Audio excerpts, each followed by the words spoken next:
everyone, and welcome back to Director Watch, an Awards Watch podcast that attempts to get inside the mind of cinema's greatest auteurs, explore what drives them, and maybe we go on a few unrelated tangents along the way. I'm Ryan McQuade, the executive editor here at Awards Watch, and joining me as always is my number one TV guy, my co-host, Jay Ledbetter.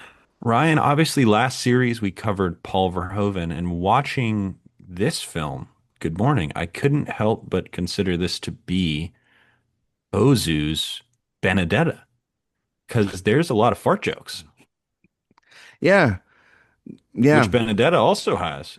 They do have that. They have a whole, bathroom sequence in Benedetta. I think they're sort of sister films.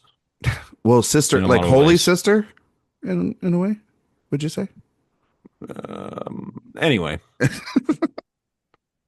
What are we here to talk about? We're talking about Good Morning. Yeah.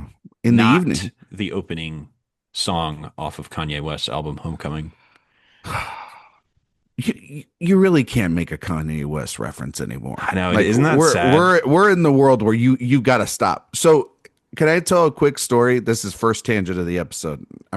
Will you allow this story? Off the cuff. Guest, will you allow this story? Absolutely. Okay. So we've been having this giant debate in the city of San Antonio at the time of recording for a new San Antonio Spurs basketball arena. And our mayor doesn't want it, but she's getting outvoted because the city council's already voted for it. It's going to happen, essentially. Like, people love the Spurs. They're not going to lose the Spurs. So they had a big town hall where anybody could come down. It was like right out of frickin' Parks and Recreation. Some of the people that were walking up there. And then they also had So in the middle of this whole thing, and it went on for about 4 hours. I had the live stream on in the background while I was working. And about halfway through it, the Spurs representatives walk up and they go, "We're going to give our time over to him." And it was Spurs NBA champion basketball legend, current commentator for the Spurs, Sean Elliott. And Sean Elliott goes up there and speaks for about 10 minutes about how great it is, the Spurs and the impact and all this stuff, right? It's a long road. So the guy that comes after, they clear about 20 people out of the way. The guy that walks up there, has got shorts on. He's got an open t-shirt, like white beater, gray white beater, and he's got his Spurs jersey. And he walks up there and he starts making like all these, like, it felt like a stand-up like gig where he was just like, "Glad everybody on the council's here today. Glad everyone showed up for this. Did you guys see our mayor the other night debating against one of the other city councilmen and went all Kanye West on him?" And in that moment when I heard it, I went, I don't think you know what that means anymore. Because now when I associate Kanye West, I associate the guy that was in the Klan outfit recently in like a video and has gone full off the meds and into the deep end, and not the musician that when we grew up made good music. So anytime you make a Kanye West reference, you got to be careful out there, because modern Kanye is rough. It's tough. I often like to consider who has had the greatest pop culture fall from grace. I think he's up there. I think number one is OJ forever. I just think that's a non-starter. What are you talking about? I think number two is probably Lance Armstrong. Well, he didn't do anything wrong either. What are you talking about? Remember, Lance Armstrong was like America's favorite man. Well, yeah, because he like survived cancer and he won all those trophies, and he was dating Sheryl Crow. Yeah, and you live strong. Did you have a Live Strong Man, Jay? Of course you did. Hell yeah. I know you did. Our guest, did you have it? Did you have a Live Strong? Not. You didn't have it. But I did have a Kanye West air freshener. Wait, what? Yeah, like somebody bought me a... And he bought it in 2023. I bought it at like right at the curve of the Kanye arc. And they were like, "Please, maybe don't put this up for a few weeks." And then weeks turn to years. And it's in a drawer somewhere. And here we are. By the way, our wonderful guest today is a first-time guest. It's the senior movie editor over at Collider. I can't even speak today. It's Ross Bonaime. Ross, welcome to Director Watch. Welcome to your tangents that we're talking about here. What was the smell of the fragrance? God, I don't even know. I never It's even just the opened it smell out. of confliction and It smelled self-hatred. like 808s and heartbreaks. That's actually like a really good send for an Ozu film marathon check. That's true.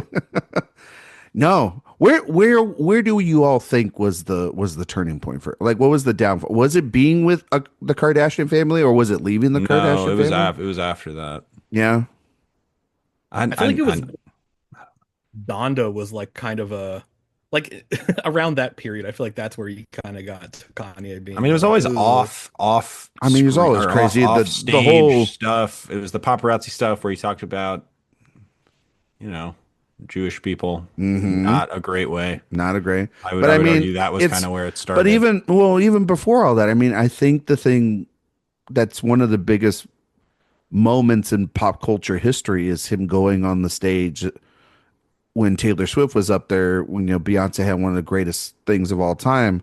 And what's so funny is, from that moment, she went all the way up. She like taken over the She got all the world, goodwill off of and that. Yeah. he went all the way down, and is But I now still a think when joke, that happened, people considered him like he's a true advocate for great art, and that's why he did it. Yeah, there was a little You bit of know? that, but a lot of people were very like, Well, how they could he were do that to that no, that for girl sure. up there? You know what I Oh, mean? you know what it might have been actually is when he did that song about Taylor Swift, about wanting he was like, I wish me and Taylor had hooked up instead of Yeah. doing that. Remember that one? Yeah, that Yeah. was crazy. I've not And the listened phone to it. call. Yeah, the phone call that leaked when like Kim was trying. Yeah, Man, it's a whole thing. it's a lot. And then like his newest ex-wife is like going to take all of his money again. It's like, God, silly Kanye. What do you think his He's doing favorite great. Ozu is? His favorite Ozu? He's a Tokyo Story guy. He's a Tokyo Story guy. Yeah, He's a Tokyo we all Story guy. are deep down inside. We're here to talk about Good Morning. We're recording this at night, so that's only appropriate that we do the opposite. Ross, thank you for being here. Mhm. From my understanding, you Thank you said for that this having me. is your first ever podcast. First podcast. First And time listener. Or long time listener, first time listener. okay, There you go. Or whatever. that's fair. That's fair. Long time listener, first time talker. There you go. Proving Yeah. that was my first podcast. It's okay. If you were either a first time or a long time listener, it doesn't matter. You're in the Thunderdome now. And If you're gonna do a podcast for the first time, do it with two idiots. Yeah. That I think is one of the keys. I think so. I mean, Kind of breaking to be into fair, the industry. to be fair, Ross had plenty of time to back out, and he didn't. And he did his research and Yeah. he listened to some other episodes. So he's embraced these two idiots He's to all come in. on tonight. Yeah, Exactly. He's all in. Ross, I got to ask you about Ozu. Sure. Let's go. I got to ask you about, what about him as a filmmaker that you love? And I noticed that you've, in looking on Letterboxd and stuff, he's a director that you do have a lot of fondness for, and I've seen that you logged some of his films. And so, what are some of your favorites potentially outside of Good Morning? I mean, I like the obvious ones, Tokyo Story. I think Late Spring is pretty incredible too. It's up there. I really love I Was Born But, which is what this is kind of a remake of a little bit. Um, I just like his arc as a filmmaker. I think it's interesting how he starts making comedies and making gags for other people's movies, and then he becomes this serious filmmaker who makes some of the greatest films of all time. And then like in the last few years of his life, he starts making like weird, like making cute comedies that still kind of hit on the same themes that he was hitting on in his more serious films, but just kind of having more fun, experimenting, playing around with color. Like he just has a really interesting arc for a filmmaker over like 30 years that I think is pretty fascinating. And I'm nowhere near a completionist, but like rewatching Good Morning made me want to go back and like just dive in a little bit further. I love it. I love it. Yeah, because you were talking about us having to clear off or go through a lot of the special features, and we had to delay this recording because Jay's an old man now, and he doesn't, and he one, his back's out, and two, he's muted.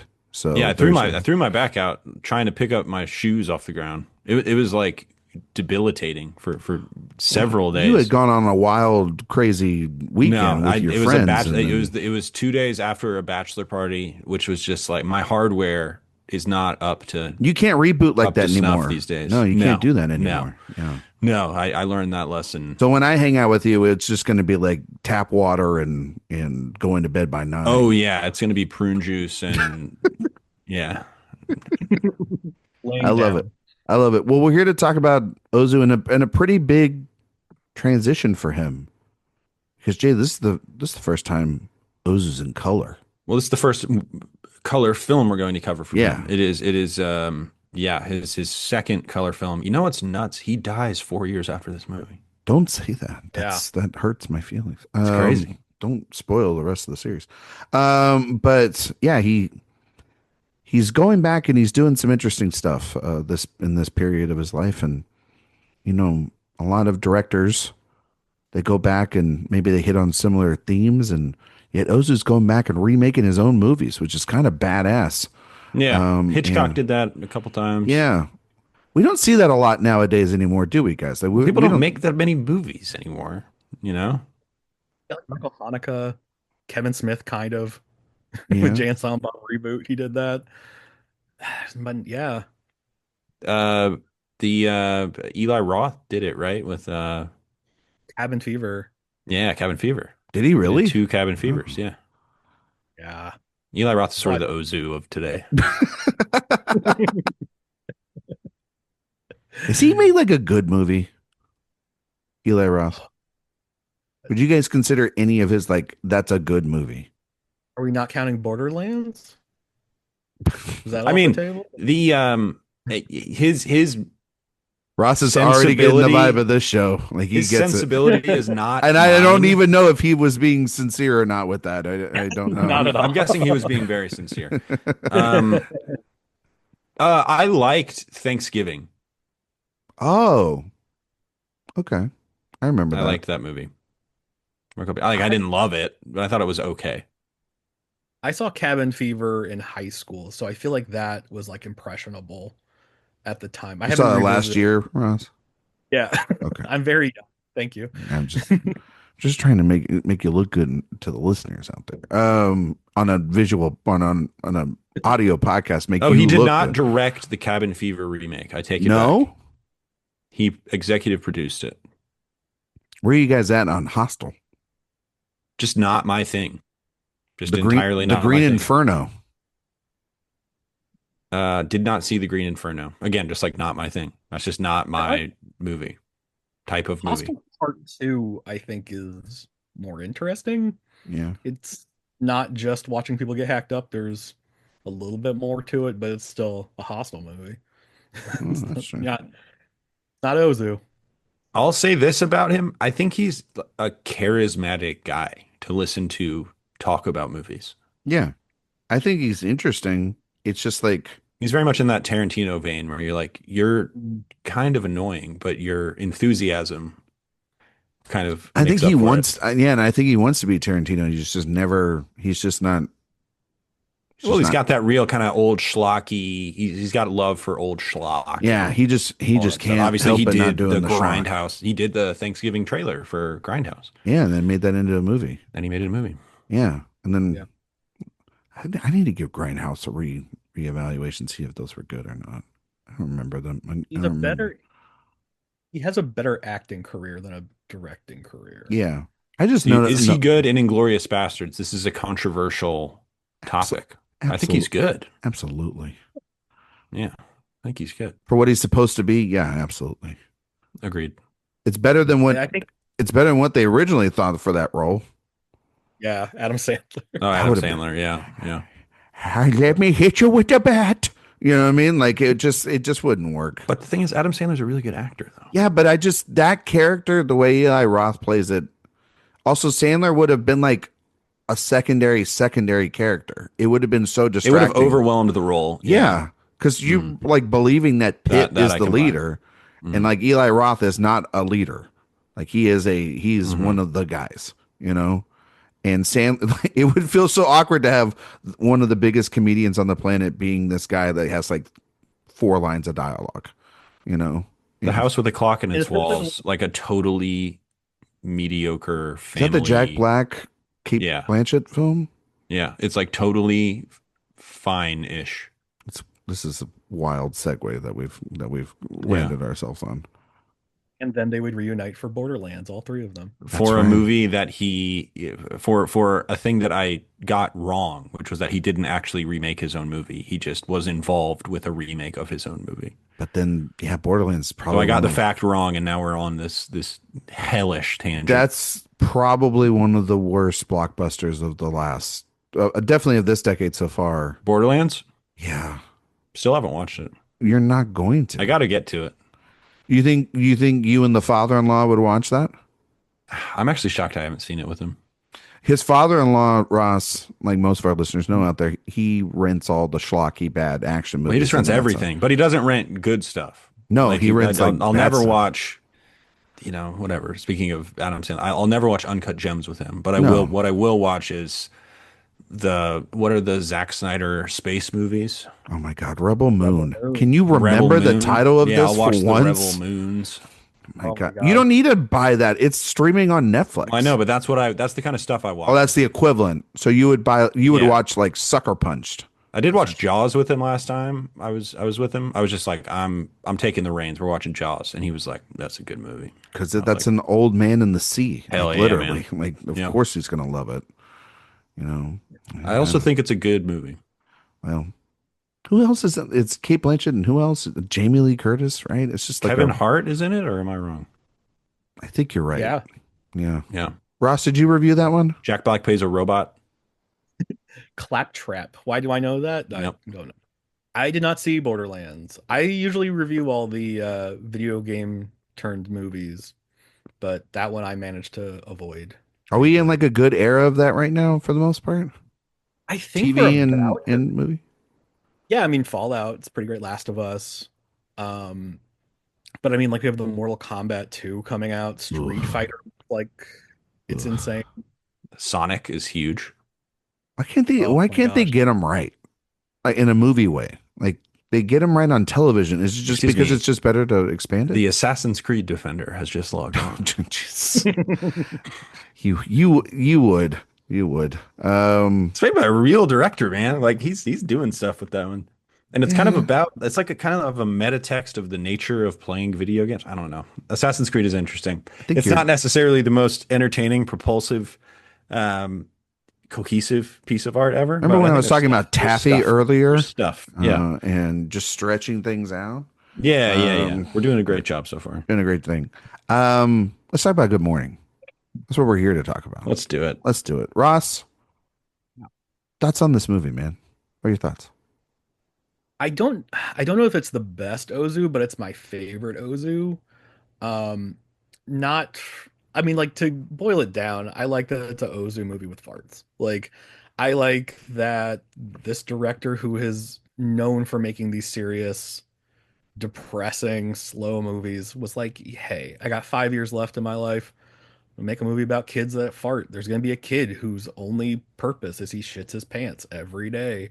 Like, I like that he's going back to the comedy. I like that he's still experimenting and remaking his own films. Like, yeah, I'm always charmed by Good Morning. I think it's one of the most accessible and fun films, which I don't think you really ascribe to Ozu too often.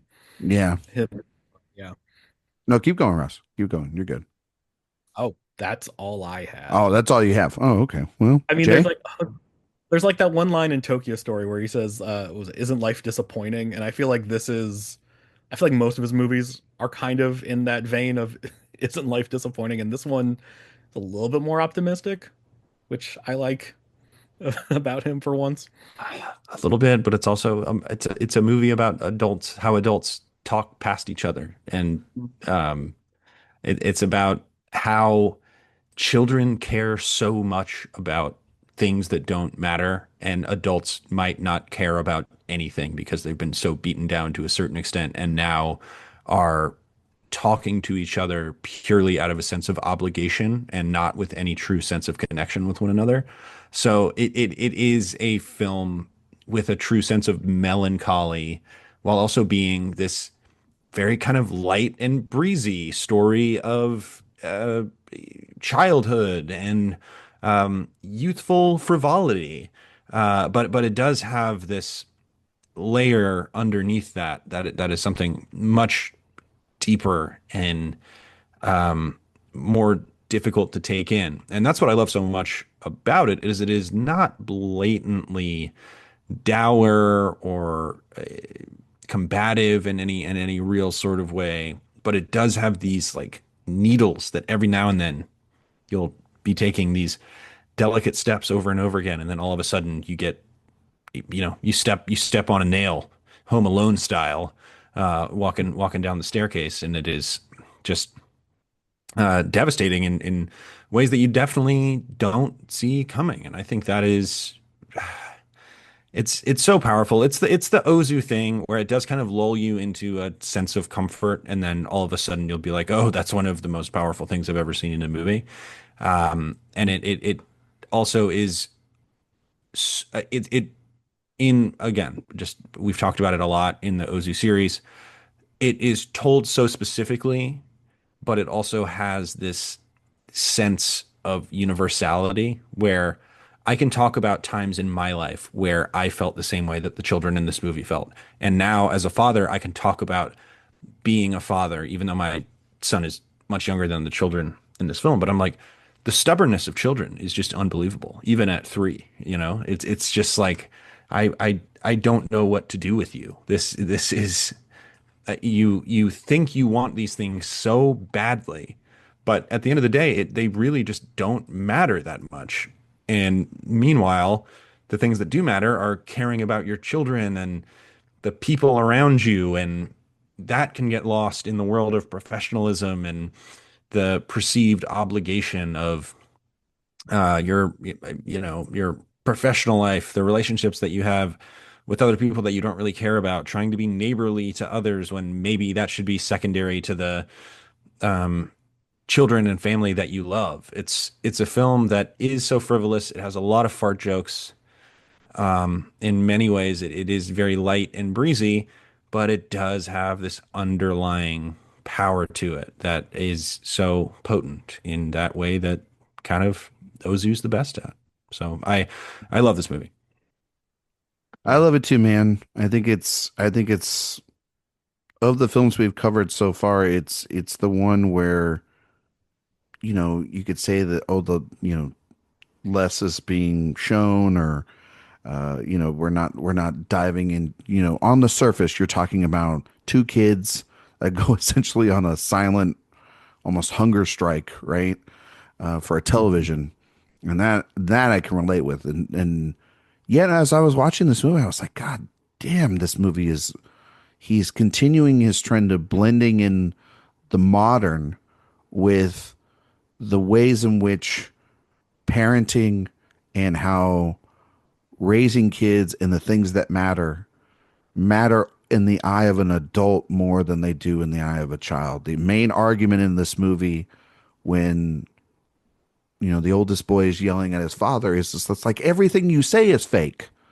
Everything, the conversations between adults are fake. So why can't I watch the thing that's fake on when you're walking in a reality that almost feels fake? It doesn't feel real. To me, it doesn't. And the defiance of that post-war era of how that wasn't how you talked.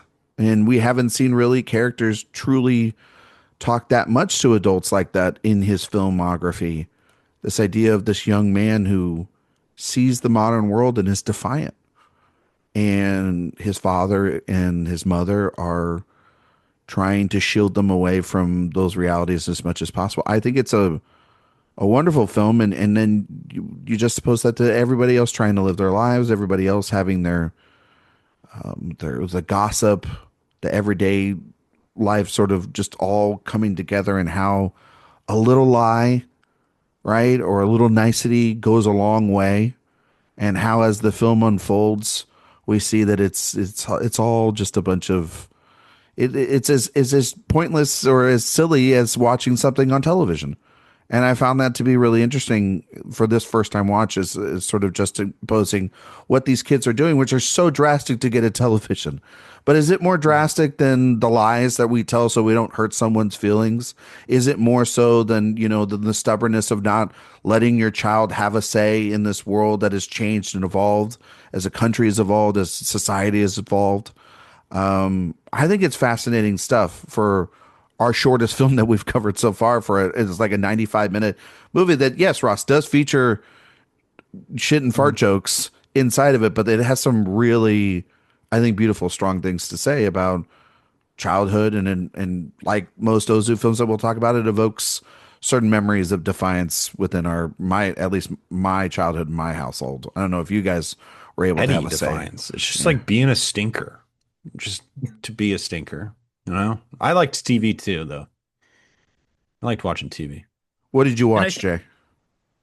Nickelodeon, baseball, football, all that fun stuff. Wasn't allowed to watch Cartoon Network. Fun fact. Most stuff on Cartoon Network. Dexter's Lab I watched. So, Okay, all right. Anyway. What about you, Ross?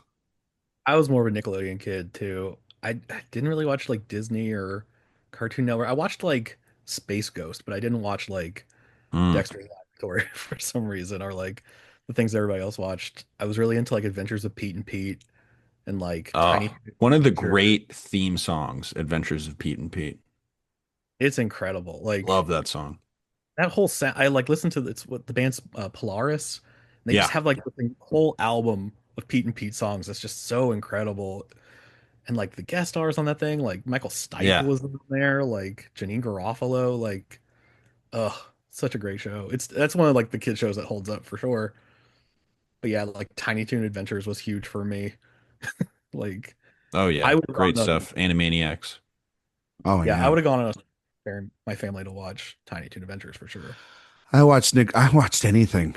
Honestly, I was watching Nickelodeon. I was watching 60 Minutes. God damn it. No, I was watching Nickelodeon. I watched like all those shows. Like, I would watch Ren and Stimpy. I was a Rugrat generation kid. Wild Thornberries, what is it? Hey Arnold.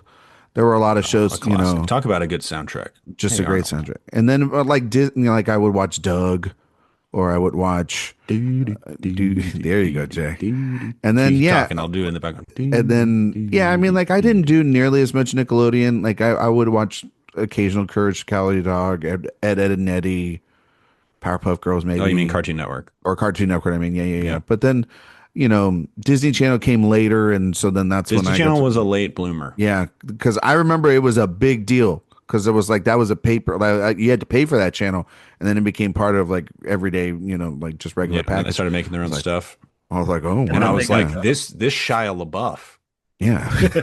incredible talent. And you're still like, he's your favorite guy. Show. Yeah. He's sustained. He's my favorite actor. But no, I remember, I think I've told this story maybe before, Jay. I don't remember, but I remember getting in trouble, when I was a kid because I learned, because when you're a kid, you don't know what you're saying. That's the other thing too. It's like the kids in this movie, like when he's arguing about like, why are you being fake to people? Because kids tell you the truth. Like they can cut you down to the core and tell you the truth about things better than, anybody else can, right? Because their tolerance for bullshit is so low, right? Children and elderly people, or I always feel like are like the cut the crap. Like we're not doing that. So when I was a kid, I learned the phrase "what the," like like what the fuck, what the hell, whatever it was. I learned it off of a show. Something. Yeah, exactly. So my mom just thought I was about to finish that phrase. She's like, "Where'd you learn that?" I was like, "Oh, I watched that on Cat Dog." And Cat Dog. That's a show about a cat and a dog that are attached to each other at the waist. yeah, I don't know how. Well, the laws of physics for that show never make any sense. It's like how do they go to the bathroom? It's like the similar thing to Jay having a tangent about the cars. and Oh how yeah, cars I could go exist. on for hours about We can't do the that again. the We've logic already of cars. we've litigated that many times before, I'm but famous for it at my but, office, actually. but the point being is that like I couldn't watch that show for like a year with my mom knowing, you know what I mean? Because of that. And my dad's like, "Where'd you learn it from? What? What show? What's the cat dog?" And then like you know that when your parents aren't in the in on something when they put the word "the" in front of it, like you want the Pokemon cards, you know what I mean? Like, but that was another I thing, big remember thing too. Yeah. when I was a kid, I remember seeing the Beverly Hillbillies movie, and there's a part where they go into Beverly Hills for the first time, and somebody flicks them off, and they're like, "That's the Beverly Hills Welcome" or something. And I remember going to elementary school and just like flicking off my friends and not realizing what it was, like not getting that it was actually a joke, and they had to tell me like, "Please stop flicking off your classmates in class. It's not what you think it means." I actually had the same thing with I was talking about Austin Powers in elementary school. I had managed to sneak Austin Powers in at a friend's house in elementary school, and we were talking about who's your favorite character, and I was like, Fat Bastard. I love Fat Bastard. That guy rocks. And then the next day on the bus, the guy came and he was like, my mom says you can't say Fat Bastard. I was like, what are you talking about? That's the name of the character. That's like his name. His name is Fat That doesn't make Bastard. any sense to me. And then you know, obviously, probably not a good thing for like a fourth grader to be saying, but that was one of those. I learned something that day. Did you, Jay? I'm glad you learned it the hard way, I suppose. Yeah, Yeah. it was good stuff. Yeah. I don't think well, did I get in trouble like that? I don't think I did. I don't think I ever had like a moment where like I was a pain in the ass or spoke out of turn. I tried to be, when I was at people's houses, I tried to make sure because if I ever did get in trouble, you knew those parents were going to freaking tell on someone. And I was going to end up being like getting it back at home. So I was like, I like my stuff. Like, let me just enjoy this. Well, it was Um, complete naivete. It was like totally innocent thing. I was like, Fat Bastard, of course, a great you're film still saying character, it now. You gotta a stop. legend. I know. You gotta stop. My 3-year-old listens to this podcast. I need to stop. It was actually his first words were "fat bastard," and you're like, Yeah, wow, it's he's got good father, but taste. okay, you know. Um, That's why we no, named him Gold Member.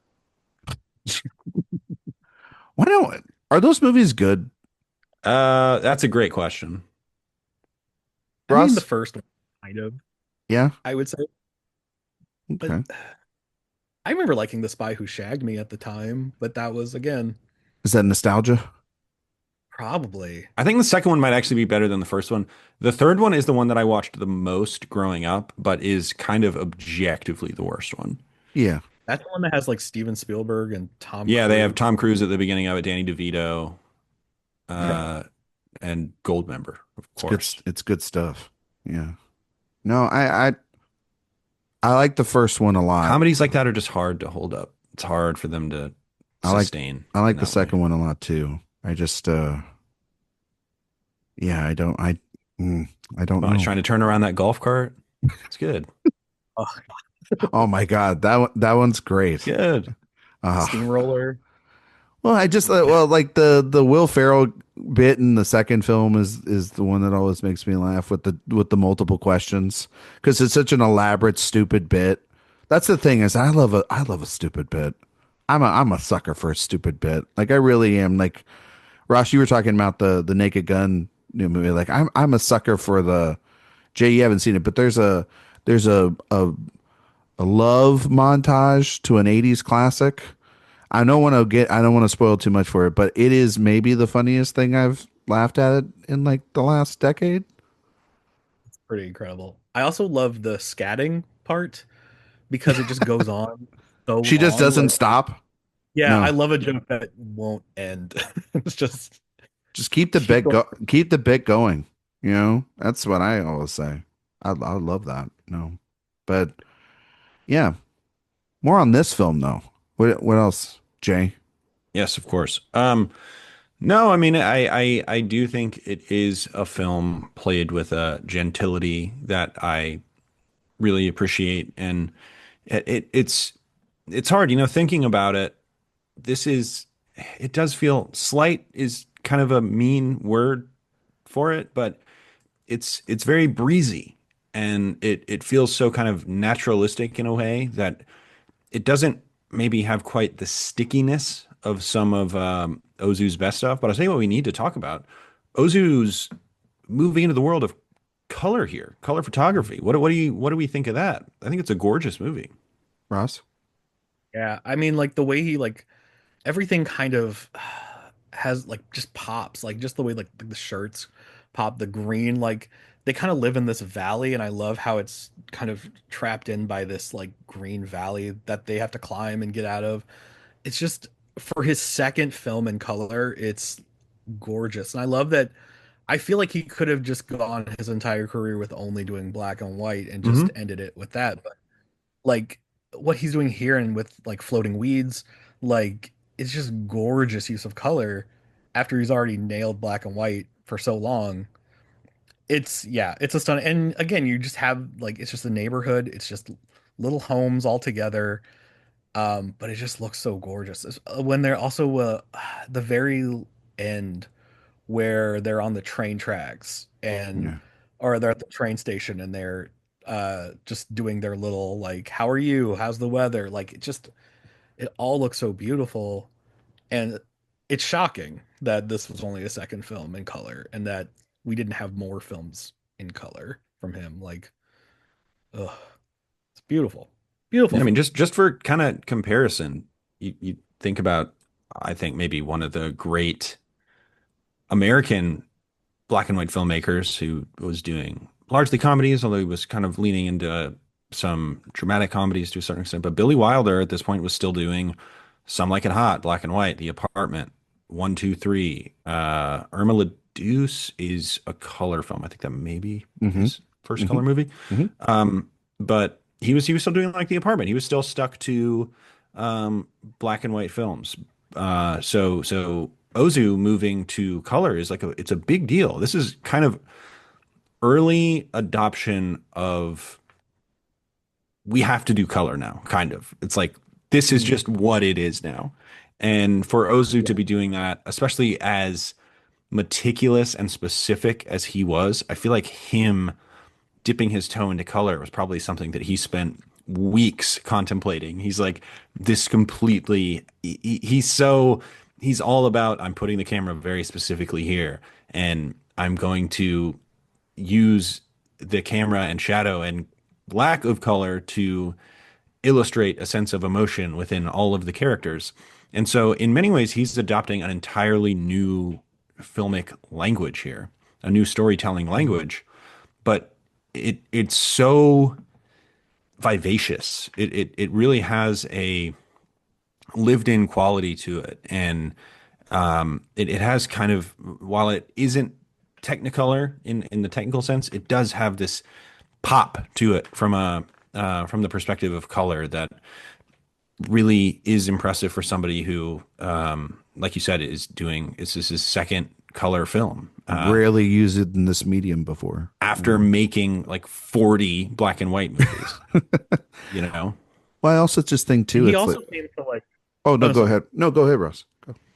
He also came to like sound much later too. Like he didn't make his yeah, first sound yeah, films until the 30s. And apparently that was pretty popular in Japan as well. But like he's coming to all these things later. I mean, even like what was it? Kurosawa didn't make his first color film until like 1970 or something. So Yeah. yeah. like He waited even longer. Yeah, yeah. So like it, for somebody his age at that late in his career, like it's pretty impressive. But I'm also kind of glad that like Tokyo Story is in black and white and like Late Spring's in black and white. Like agreed. It I'm sure. feels appropriate. Yeah.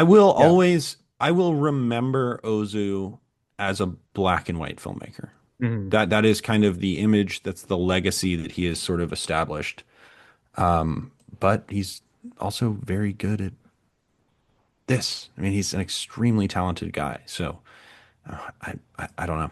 It it is, you say a guy at his age. He was only 56 when he made this movie. Like he wasn't Yeah. that old. He just died young.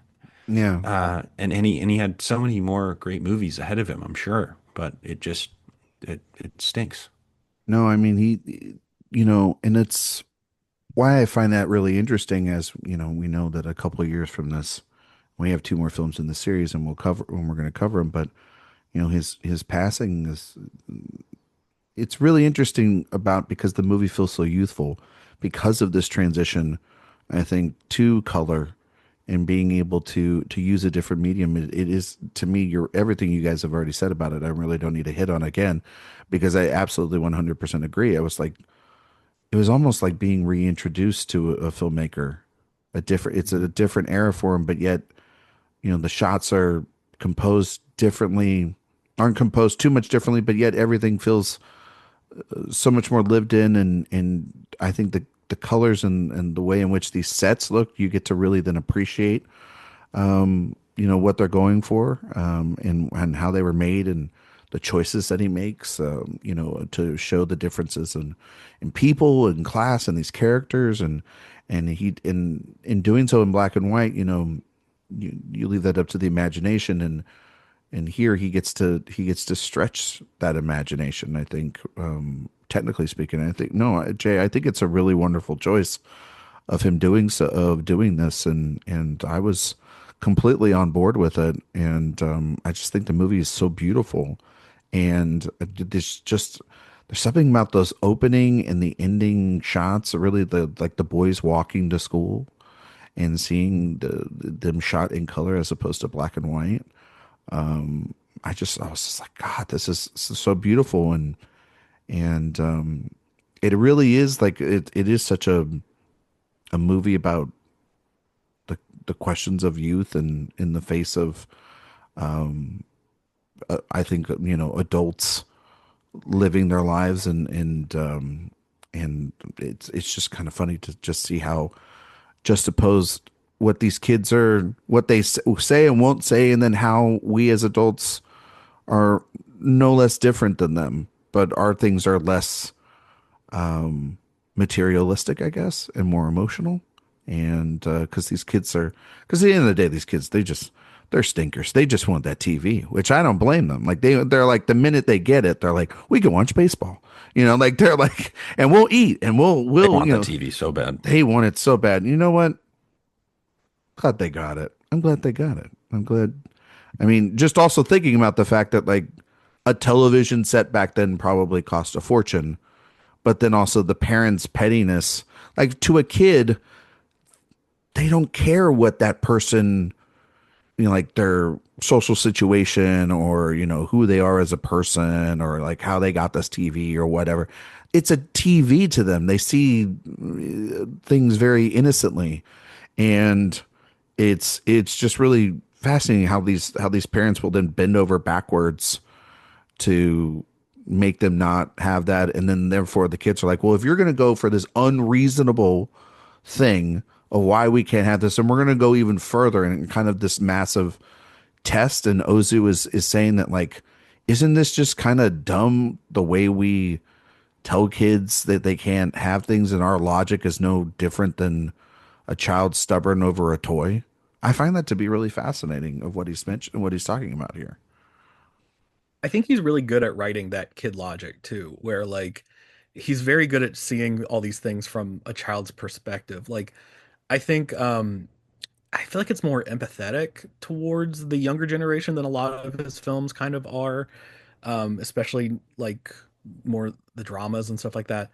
What was it? And I Was Born But, which this is like a very loose retelling of that. Like I feel like the kid's storyline is much deeper. It's much darker because it's about kids learning that their parents aren't necessarily gods. They're just kind of people too.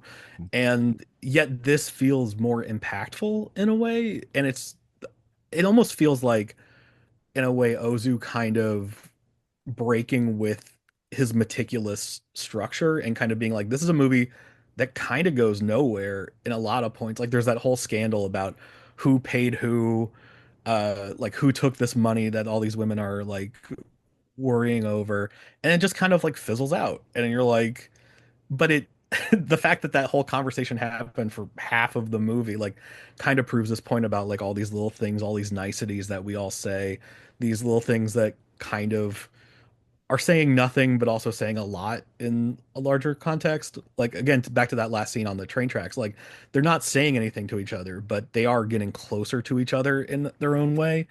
And I don't know, the way he uses language, and especially the language of the kids and how they see this world in a completely different way than their parents. I think he got better at it over the years, especially compared to I Was Born, but I think Yeah. for sure. Jay? Yeah, I haven't seen many of those. Honestly, I haven't seen any of his silent films. I need to go back and watch them. But it is. You're right about the kid logic. It is incredibly well told, not just because it does feel so genuine and sincere, but also because it feels so understanding of that kind of kid's point of view, where it something as stupid as I don't have a TV to watch baseball on when my friend does have a TV to watch baseball on is like catastrophic. But at the Mm. same time, that sort of sense of status is very similar to at the end of the film when somebody says her husband must have bought her a hot plate or something. Otherwise, she wouldn't be so happy. And it's like the only things that make people happy in the modern world are the things that they have. And I think that is another interesting arc of Ozu's filmography is there's the sense of Westernism, the Western state of mind, kind of in some ways poisoning the well of the traditions that Ozu is so fond of. That I think is certainly present in this movie as well as present in some of his better later movies as well. Anything really after World War II, I feel like has that in it, and it only gets more and more prevalent as the years go by. No, for Mhm. sure. For sure. Um, And is just there, the way, like it's like a neighborhood, like the way the neighborhood is constructed too. Like I feel like a Hmm. lot of films are kind of insulated to a specific home or a specific family, and this like everyone is on top of each other, like to the yeah, point that like a drunk just like walks into a house and they're like, wrong house, move on to the next house. And like just the way that a community works together has already changed throughout his career. Like the way that a community has grown up. Like the kids don't have a TV. They can literally walk across the street to their neighbor and watch a TV anytime they want, but that's not what they want. Like it's interesting to see how that family dynamic has shifted throughout his career as well because of that. Yeah. it's such a fascinating look at like his take on really a Western suburbia without even Mhm. getting like, because of the fact that you're right, Ross, like when we first did like late spring, like these houses are very built and people are having to walk these long distances to get there and it's not really as They're interconnected as we very think. traditionally Very what we think traditionally of put as together. Japanese. Yeah. And now it's starting to feel a little more, while there's still a lot of the remnants of the things that we see in those early films, it's starting to feel a little more Duplexy. suburban. Yeah. Yeah, a Yeah. little more kind of condensed in a certain way. Well, also too, Interesting. not even just about the architecture of it all, but also then the fabric of the community and how everyone is willing to jump down everyone's essentially throat here, and how gossip can really reign in from the beginning. I mean, like we literally start this film off with a scene of gossip and how that sort of spreads to the wildfire, of these characters, and then how it leads to, and how that all threads and connects through these three boys, particularly these two that then have these parents that are very conservative and they have this old school way of thinking, but everyone else around them is very much with the time. And this whole thing of like, oh, well, maybe she like stole the money and, to get a dishwasher. It's like, no, she probably just got it because, she could pay for it. Like it's not a conspiracy. And it's like our worst impulses to suggest that some, for our envious sort of ways, don't necessarily have to always rein in all the time, Mhm. when it comes to it. But yeah, um, we've talked a lot about this. Jay, I mean, we still got a lot to talk about, but Jay, you got anything else that you took from this film? No, I mean it is an interesting movie to talk about because it is a very simple film in a lot of ways. That it's a film that will connect with different people in uh, many different ways, and that's what I think is part of what's so great about it, but it doesn't have that Tokyo Story thing of being like, whoa, this thing changed my brain chemistry. You know, Yeah. it is more straightforward than that. It is a little more simple than that purposefully. Like it's not trying to be Tokyo Story, which I think is admirable in and of itself, but it just isn't that same type of entity. So it is hard to make a 2-hour podcast about a movie like that unless we go on tangents, which we haven't done and we will continue to not do Hey, you ever don't want to go on on this a tangent? podcast. Nope, not going to do it. I'm over it actually. Pretty rough. But it's it is a film that kind of you let it wash over you, and the experience of watching the movie is one that does have a power to it. And I I say that, and it sounds like it doesn't have any staying power, which I don't think is true. No, But it you're doesn't have the same describing kind of you're describing caught stealing at this point. You're like, yeah, you just let the whole thing yeah, catch that's up to right. you, and then you just throw it away. You know. Well, I have not seen Caught Stealing yet, but Ross, have you at the seen time that of this yet? recording, And I know you don't like it, but I really loved it. Oh shit! All right. I actually Well, kind of think the trailer looks fun. It looks like a Guy Ritchie movie. yeah, but but But if I wanted a Guy Ritchie movie, I'd watch a Guy Ritchie movie. Like it feels like so. It's such a weird entity because like it's got all the like you wanted a tangent, you're getting it, Jay. here we It's go. got all the ingredients of like a good movie inside of it. But Aronofsky, for me at least, I just could not.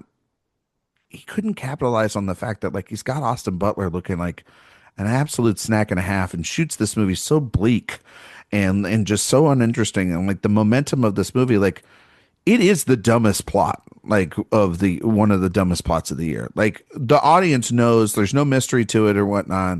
There's no connective tissue. There's like a whole baseball element too that kind of just feels thrown in there. I'm glad people have had fun with it. I was just like, by the end of it, I was like, why did I sit here for 2 hours? But I didn't hate it as much as like the whale. Like I think it's better than that. But High praise. I that's a low bar, you know. I like to see Aronofsky like trying to make essentially an action thriller for him, like a crime thriller. It's weird to like he's still hitting on some of his themes about like a little bit of addiction. Like there's a little bit of addiction A to little it, bit. but No, it's there's a not. lot of it actually. To be fair, with Butler's character, Yeah, and it gets dark. Like it definitely gets very dark at points. But man, I don't know. I just was fully caught you're just into it. And vibing with it. I'm a big Mother head too, Me too. so like I'm usually on board for him, except for yeah, the whale. The whale's Jane, don't no. give me that. Don't give us that look. That's rude. That's rude to Ross. It's rude to me. I'm out on Mother. Oh, Oh, wow. Kristen Uh, Wiig just shooting people. yeah. Oh, How's that no different than what's going on in Washington D.C.? Heyo, Wow. there you go. After that movie, I said I want to commit matricide. No, I just no. And what was so crazy is like I have to tell this before the film. Um, Matthew McConaughey introduced Aronofsky and Austin Butler to our audience, and McConaughey kind of sounded like he took a little bit of that, a little bit of that dazed and confused medicine, if you know what I mean, beach And bum.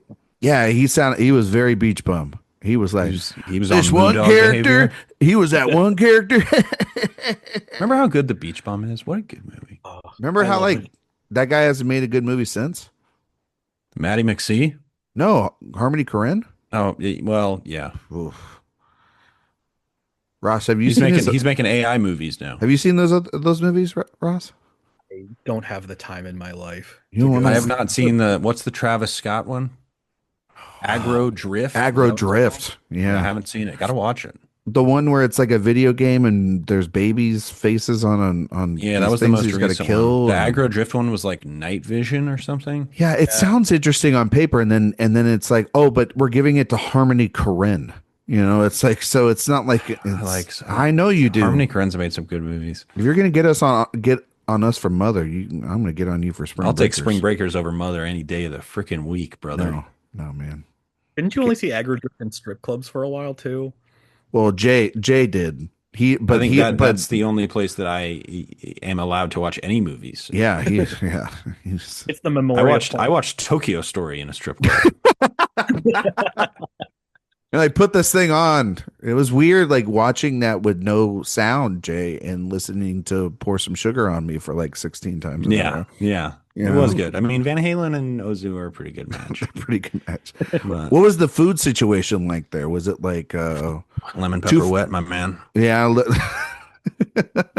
2 for 1 wings. You clearly are not from Atlanta, my friend. Oh, I know about Lou Williams, lemon pepper Lou. This is the strip club center of the South, man.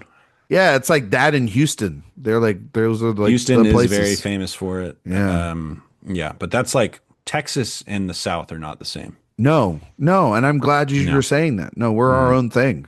Like, technically we're the south of the country. Like if you look at it on a map, but we're not the South. No, it's different. Yeah, it's different. No. There's no Claremont Lounge in Texas. No. That Ross, is true. Where now do you're speaking my damn language. Ross, where do you live, Ross? I live in Virginia. Okay. So I'm like between Richmond and DC, but I did live in Atlanta for a while, so okay. Nice. I'm aware of their strip club situation. What did you watch in the strip club? Oh God. You're not allowed to watch Good Morning. I tried. No, well, they won't let you. They won't let you. We're more like a good night kind of people, if you know what I mean. God, I'll never forget watching Ran for the first time. So where did I watch Grave of the Fireflies at one here? It was a little Watch Mother. Yeah, exactly. Watch Mother. Everybody left. I remember now coming to the stage, Mother! Exclamation mark. Actually, it's just and then it opens up the curtains. It's just Darren Aronofsky comes out with a chair and explains Mother to you for like 2 hours. I love it when directors explain their movies. But Jay, if directors explain their movies, then everybody would understand like what they were instead of having like things, I mean, look, we're in the middle of a very annoying dialogue with weapons. With weapons, yeah. I mean, like clearly, everybody needs their movies explained to them. Imagine interpreting a movie in your own way. That would be disgusting. Yeah. Ross, did you like weapons? Oh yeah. Of course. Okay. All right. Weapons rules. Listen. There's some people out there that are really fucking stupid. All right, and they're very anti-weapons. Yeah, and they're very anti-weapons, and those people need to just shut the fuck up and stop. Come on now. And stop thinking that they're the moral authority on things. Interesting. Yeah, I'm not naming any names. They know who they are, because by not naming names, if they think that they are that, they probably are that. Just pointing that out there. And whoever they are, they probably listen to the pod. They probably listen to the pod. Did you guys watch this on the Blue or did you stream it on Max? This was a streamer for me. I have the Criterion of it. Oh, there it is. I love that it's the photo of those two boys, those two rascals. Doing a little hand thing to see if he can talk. I love that. Jay, did you ever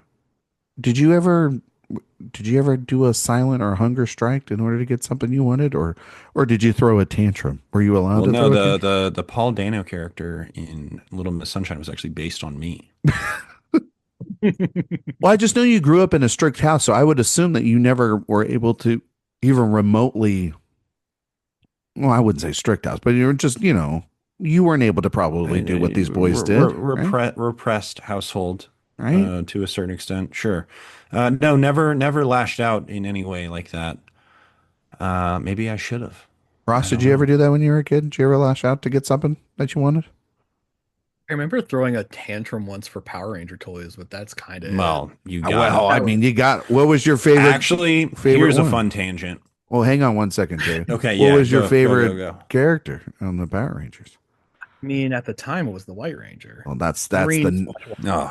It's either green or it's white. Like those were the Power Rangers every kid wanted to be.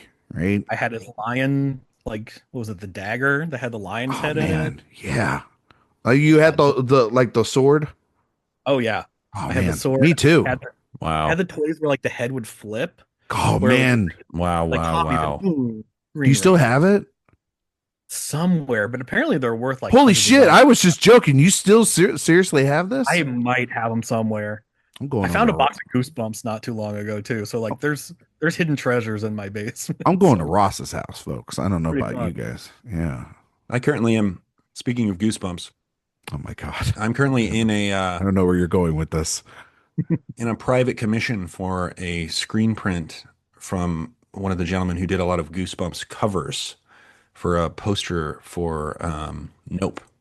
Oh, you're still Oh doing wow. the posters, huh? Yeah, I'm still doing that. I'm actually not really doing it anymore, but those things sometimes will last years.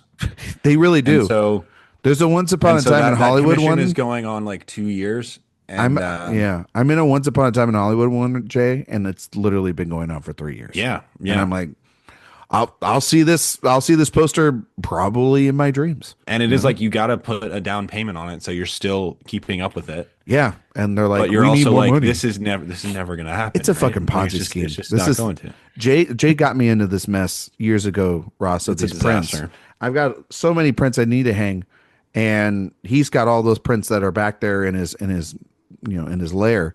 But he's still like getting, and he'll send me one every now and then. He's like, I'm in this, I'm in that. And I'm like, stop. You need to stop. But then I have no room to complain Not gonna. because I'm the physical media guy and I got way too much shit in my house. That is true. So, yeah. Anyway, Power Rangers. Yeah. What about your So tangents for on that? Netflix, they have essentially what amounts to a best of original Power Rangers collection, I guess. Like you can watch various episodes of Power Rangers. It's tough. It's a Why, tough watch. why is it tough? It's just not. It is of a bygone era. That is what I will say about it. It Oh. is it is very interesting. Did I you mean, guys watch the new movie they made a couple years ago? oh, the kind of modern remake with Bryan Cranston. Yeah, where he Yeah. was Yeah, I did not see that one. I Elizabeth did. Banks. Yeah, he was Yep. Zordon, right? As Rita Yeah, he was Repulsa. Yeah. Yeah. Where are we They at had with a- where are we had at an with interesting where Elizabeth they Banks? teased, they teased Tommy showing up Yeah, at the very right Oh, at did the they? end. Yeah, in the end. Ryan asked where are we at with Elizabeth Banks. In my opinion, one of the worst working directors. But like where like she's doing like Press My Luck on ABC and she's doing I guess these things like I just don't think the world knows what to do with her as a personality. Like does she I don't is think she wants to act that much anymore. I don't think she wants to do anything. Like I think she just wants to do Yes, she does. She directed Cocaine Bear. Oh, well that made money, right? It might have made money. It was abominable. I'm gonna look this up when you guys talk about that while I look at this up because I gotta see how much Cocaine Bear made. Ross, you a Cocaine Bear guy? I just looked it up. $90 million on a $30 to $35 million budget. It made money. That's for pretty sure. good. I was on it. I didn't have a bad time with it. It's not great. Hate that movie. You Oh hate my that God. one, but yet you'll defend Argyle. Soft defend. Mm. Now you're backtracking because you're like No, Argyle. no, Interesting no. stuff. No. Argyle's a much more interesting movie than Cocaine Bear, for sure. Well, I mean, hey, listen, I'm not going into Cocaine Bear looking to get Good Morning out of it. All right, I want cocaine and a bear. That's all I need. Yeah. You know? Hate And it. it delivered. Yeah, Ross, it delivered, I right? think that was Ray Liotta's last movie. No, it's not. He had like 9 other direct video films before probably that true. that racked up there. She also directed Pitch Perfect 2, which was unbelievably profitable, so she can kind of just do whatever she wants for the rest of her career. Well, isn't that just the Pitch That was just Perfect because thing? everybody discovered Pitch Perfect on home video. That was such a big movie at the time. It was huge. I still never seen it all the way. I've just only seen it in pieces. But man, people just fucking love Pitch Perfect. Remember the cups? Yeah, did you know how to Yeah. do the cups? I might have at one point. Ross, Haley is that Steinfeld was in Pitch Perfect too. Ross? She was Do you very have the young. cups that Anna Kendrick used next to your Power Ranger stuff in the basement? I wish. Oh, Teach the okay. White Ranger how to do the cup song. Man, Haley Steinfeld was 18 when that movie came out. That's crazy. Holy shit. She I would pay so much money to see the White Ranger learn cups from Ross. Jay, I don't know if you heard that. That is literally one of the funniest things I've heard in a long time. Just be That's like, when you know things have gone downhill. does he have hand-eye coordination? We'll never know. You know what I mean? No, that's great. What were you saying? Haley Steinfeld was what, 18 at that She time? was 8. She was 18. Yeah. Haley Steinfeld rules. Good for her. Married to married Happy to for Josh Allen. Happy for Josh Allen. He's married an important person. Josh Allen seems like a cool guy. Seems like a decent fella, right? Yeah. Josh, agreed. are you a sports guy? You know Oh, sorry. yeah. No. Okay. No. That's fine. No. All right. Well, that's okay. Well, how do you feel about the Space Jam or the the Taylor movie, Swift engagement though? Oh my God. I knew you were going to bring this up and date this fucking episode Overjoyed. today. You're overjoyed? Overjoyed. Same. Good for her. I'm glad she's finding happiness. Like, Sure. For now. I'm so For happy now. for her. She'll At be least it wasn't with happy. Max. She'll be happy just enough. And then she'll be like, you know what? I'm not. And then divorce him and make $1 billion off of that divorce album. So It'll be like Folklore 2, like the best album. I'm cool with it. oh, Club Ross, Bohemian. are you a big Swiftie? I'm really not. I like. I mean, I've listened to all the albums. Folklore, I think, is pretty great. 1989. 1989 is so good. Pop- Ryan hates Taylor Swift more than Anything. I think that what she represents is pure evil in America, and I think that we shouldn't normalize it. I think it's What does she represent? capitalism, marketing, PR. Oh my God, the only A venomous culture entity who represents an ability the evils of capitalism. an ability to not let go of the past. Just yeah. I think you might be applying a little more than she might deserve, but I think she's kind of a psychopath. Like I really do. She's made a hell of a career off of it. That's for sure. But I want her to get married at the halftime Super Bowl. oh, Super Bowl shit. that would be good. Let's do it there. I just wonder how it's going to be for her when he's retired. That's the thing I was talking about today. I was like, because it's easy when he's playing 17 games, sometimes 20 if he's going to the Super Bowl, and she's on a world tour. It's another thing when that goofy sumbitch is at the house every single day, and he's not doing anything outside of that podcast. You know? But you know who I do like? I like Jason Kelsey. He seems like a nice guy. Him and his wife, they seem like nice people.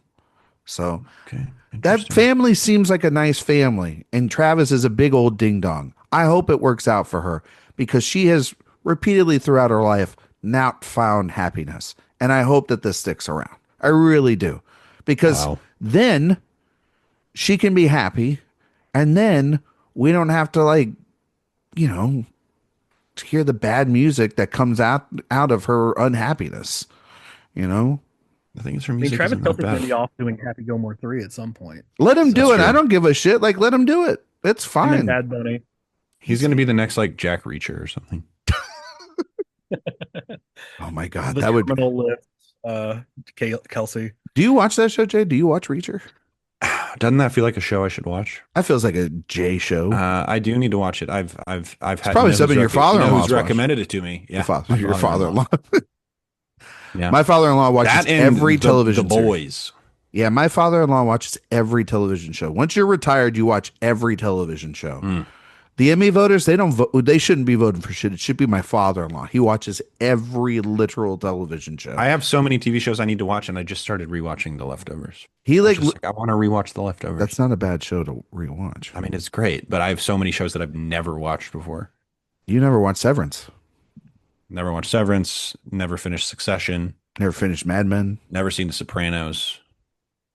I've seen all but like 5 episodes of Mad Men. You know how fucking furious this makes me. It's my favorite show, and he's just like, nope, I haven't seen the last 5 episodes. What happened? Now it's a thing. Now it's a personality trait. Yeah, now it's just it's the thing that drives me nuts the most. Ross, do you have a favorite TV show? My of all time is probably 6 Feet Under. I adore Six Feet Under. It's maybe my favorite piece of entertainment in the It's world. a Like, good show. so good. I like Is just that went to LA. The I, Creed? You know what? about What? Creed? No, not. It's not a Creed thing. It's a television show on HBO. Oh, okay. All right, got it. I was really stretched out. We're like Ross and I were like, "What the fuck are you talking about?" For half a second. That did not land the way you want to. Honestly, I think it worked out for the best. Um, Ross, would Six Feet you? Under, of Can I ask you a question? course. Speaking of Creed, this is a good question to ask. So, would you would you rather listen to the entire discography of Nickelback? Yeah, right? Mhm. Or listen to the equivalent of that with Creed. Now, I've done this and I've asked Jay this question before. Hmm. Nickelback has like 12 albums and Creed only has Mhm. like I think they have like 4 or 5 or something. So you'd have to listen to that stuff like 2.5 ish times. So would you rather listen to Creed's whole discography 2.5 times or all of Nickelback? God. Okay, This so I've listened to Human Clay from Creed. I know that album. mhm. One of the most boring things. You could just do this. You don't even need to know words. You could just like do this for like an hour. I I think Nickelback has some bangers. Yeah. Like some songs that aren't wholly terrible. Like How You Remind Me wasn't a bad song when it first came out. That one's a fucking Never made it as a wise I man. was just waiting for him to do it. I was like, I couldn't cut it as a poor man still. this Do you is I remember don't when he went solo for the Superman soundtrack? That was that I like that song. What was it Hero with and him and he's Elijah well Wood? no, it's From Spider-Man for Spider-Man. Yeah, Spider-Man. yeah, Yeah, yeah, Spider-Man. yeah, Spider-Man. yeah, yeah, yeah. And they say that a Yeah. hero. Hmm. Yeah. That song. Now my It was, Zoom's like, are you playing music? And I'm like, no, I'm not. I promise. sounds Uh, like Chad Kroger. he's in the room with us right now as we speak. Um, so which My one would you favorite do? I Nepo would go grocery Nickelback. store. You would go Nickelback? Okay. Jay, what would you Absolutely. do? I'd go Creed. I think I go Creed is a Creed. more musically talented band. I'll be Yeah. honest. Yeah. I think that's I think I go Creed. I'm pretty sure those later albums of Nickelback probably suck ass and they're just like I milking the bet they're money pretty at that. good. Oh, you think you want to put money on that? I bet they're pretty good. I heard this one song. It's called San Quentin. And uh, I hate it's you about right him now. not wanting to go to jail, and he's like, I just got drunk at the bar again. I just gotta get the hell out Oh, so of they're at San that. Quentin. Oh, so They're like 48 now.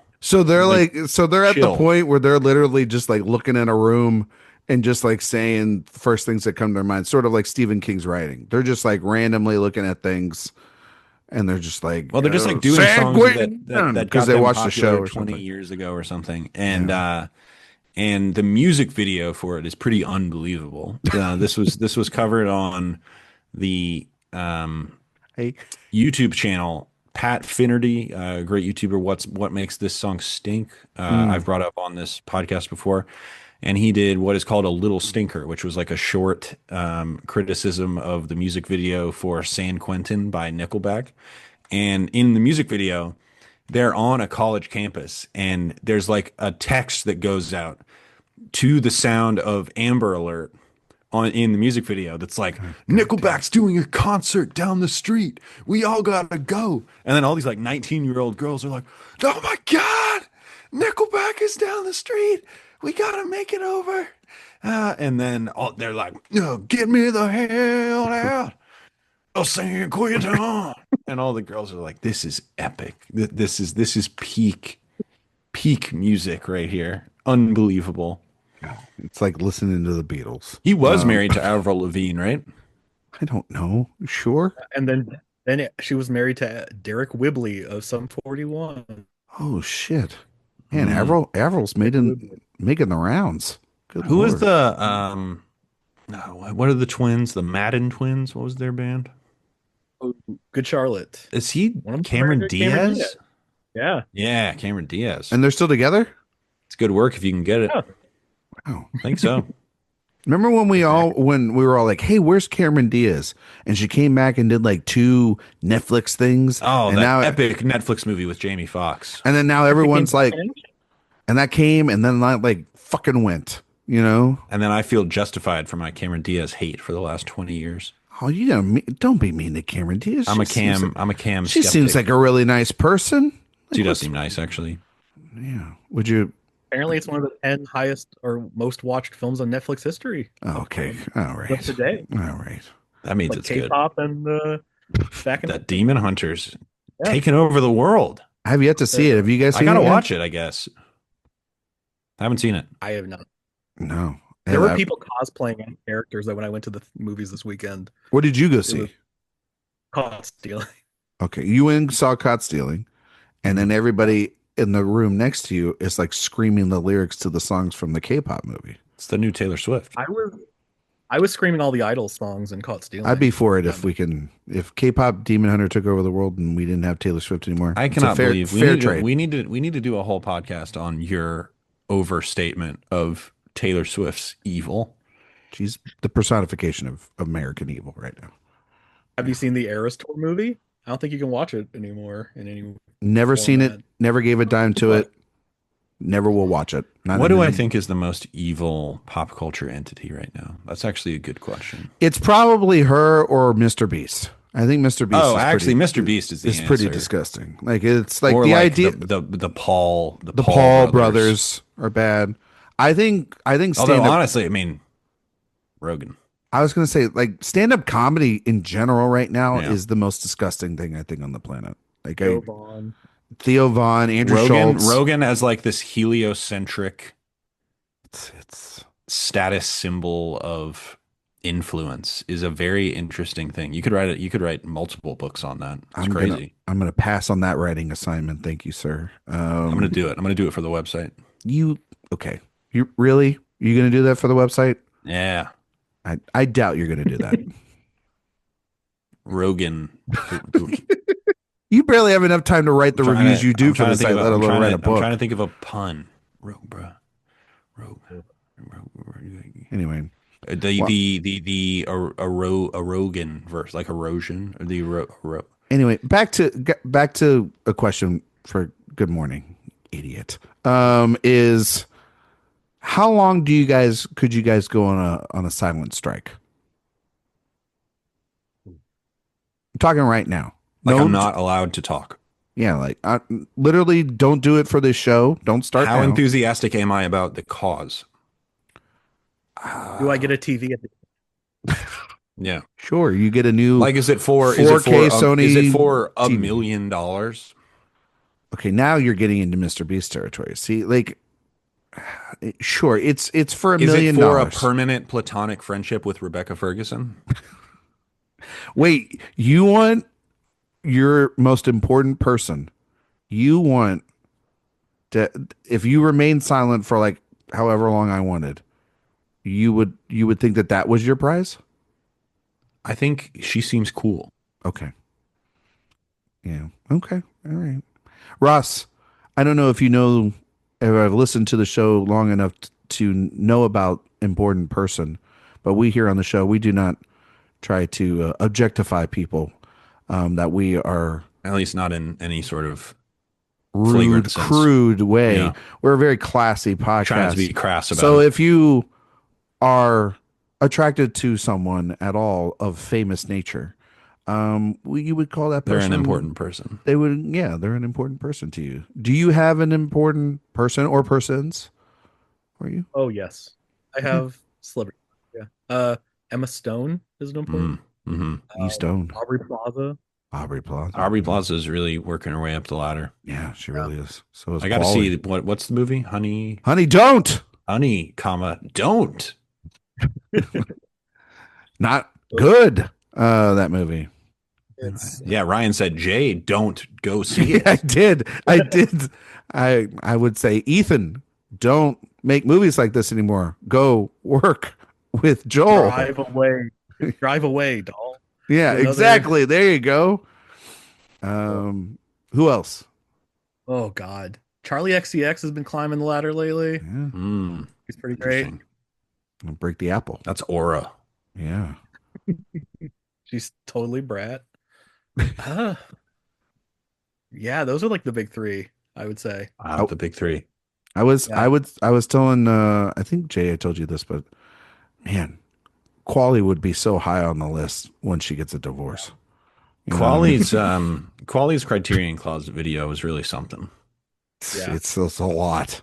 It's a lot to process. It's really something. Yeah. She can tell you all the secrets about the recordings of Taylor Swift albums. Oh God, no! Because did you see that where she was on the Today Show? On, like the Today Show. Yeah, and the guy's like, "What can we expect about that album?" She's like, "I don't fucking know. I don't fucking listen to that shit." Like, like it's the clear of a person being like, "I'm not here for that." That's my husband's shit. I'm a movie star. My wife saw me watching the Margaret Qualley Criterion video on my phone, and she said, "Honey, don't watch that in front of me." I thought you were actually literally making a good anecdote, and then the minute you turn the corner on the dumbest dad joke you could make, I realized exactly what you were doing there. I could honestly, Allie wouldn't give two flying shits what you were watching on your phone. No, absolutely not. No, she but anything, she'd just be mad that you weren't paying attention to your son if you were on your phone. That is true. You know what's crazy? Ozu was the same age as Christopher Nolan is now when he made this movie. Just for a perspective of like how not old he was when he made it. Well, Nolan's feels like Nolan's in his prime. Nolan's in his prime. Ross, you excited for the Odyssey? Oh yeah. Nobody screams the Odyssey like John Bernthal to me. What a choice. You're telling me. Who wants to hear a tale of Odysseus? Just like Keitel's Judas. You want to come in here and talk about Odysseus, big guy? All right, Spider-Man, let's go fight your dad. I love Bernthal. Bernthal is one of my guys. He's such a nice guy too. I got to meet him back in March, and he was such a nice guy. He's got a weird podcast. He's got a weird podcast. I went to the world premiere of The Accountant 2, or as Gavin O'Connor calls it, The Accountant Squared. And because that's where the two's at. Alien style. Yeah, exactly. Yeah. Yeah. And math, exactly, because The Accountant, there you go. And so Affleck was there. Yes. And accounting, yeah. Nothing I love more than doing exponents when I'm doing my taxes. There you go. Yeah. And of course Barenthal's in it, and they're both really good in that movie. It's a very silly, stupid movie. That's one I got to see. That's a J movie. It's so good. Like, it's so stupid, but it's Accountant so good. One is fun. Yeah, this one even funner, I'd say. Right, Ross? The dance sequence. That's a lot of fun. There's a dance sequence. Barenthal's fucking just hilarious throughout it. Gotta see it. Anna Kendrick not in it? Nope, not in it. Okay. Yeah.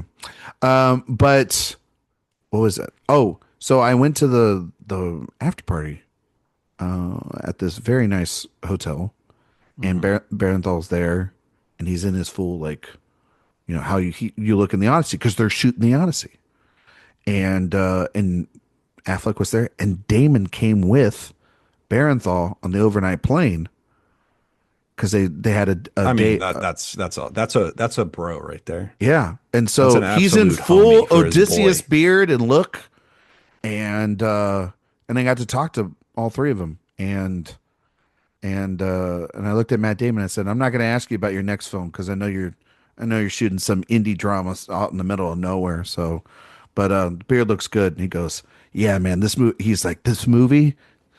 It's like, the Matt Damon thing, because he gets close and he goes, "Yeah, this movie, man, is fucking insane." And I was like, he's one of the great interviews. He's so good. He's gotten in trouble before because he is so kind of freewheeling, but his story about turning down Avatar, he tells that so well. I love the one story he has about Malkovich coming onto the set of Rounders. Oh yeah. If you do not have my money, and it's so fucking funny. Or when he's talking about Jack on The Departed, just improvising that scene where he shoots the person.